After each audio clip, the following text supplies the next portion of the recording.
نتلو عليك بالنبأ موسى وفرعون بالحق لقوم يؤمنون. A man on the run, placed in a basket to escape the casket, then cast in the river for the fast delivery, right into the hands of the enemy. A man on the run in the land of tyranny, where they laugh in your face if you ask for sympathy. I'm sorry, but how many times can one man escape Pharaoh and his army without being harmed, part seas without being drowned, hide right in front of your eyes and not be found? Saved from the slaughter, he escaped by water, by river, by sea, by divine decree. But what makes men like Moses compelled to flee? Fear. A helpless mother holding her child with no other choice but to throw him to the Nile. Fear. A nervous young man on the run to Midian after accidentally killing someone with his bare hands. Fear. Until he arrived at the home of a wise old man, and the first thing he told Moses according to the Quran, قال لا تخف نجوت من القوم الظالمين. one of the greatest weapons in places that are facing oppression is fear. The tyrants make their threats and the people that hear. Why? Because they're afraid of what they hear, and that clouds their judgment and makes them unable to see things clear.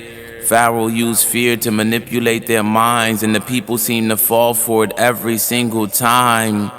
But here's a little secret that you might not know. Someone else was in fear, and his name was Pharaoh.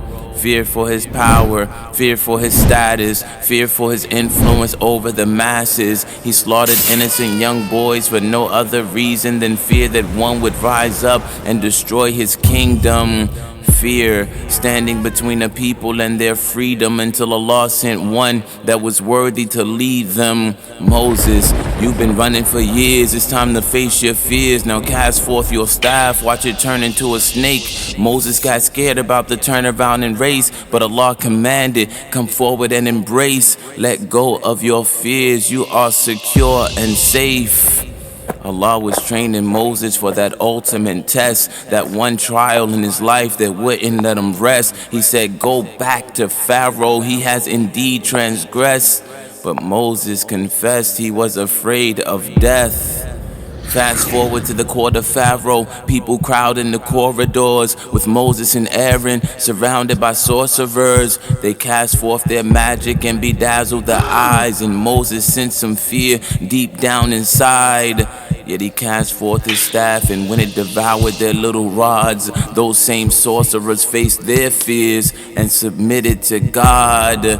Fear down to the very last test. Moses with his back to the sea, his companions in a panic, seeing nowhere to flee. They despaired and declared it was over, but Moses wasn't scared, because this was the very moment that he overcame his fears.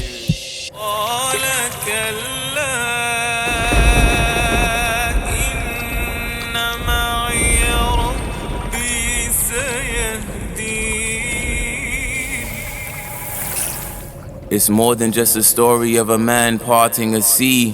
It's about overcoming your fears, or else you'll never be free. And there's a Pharaoh for you, and there's a Pharaoh for me. So tell me, how long can you run? How far can you flee? Just have faith in Allah, and He'll part open your sea and drown away your problems like Pharaoh and his army.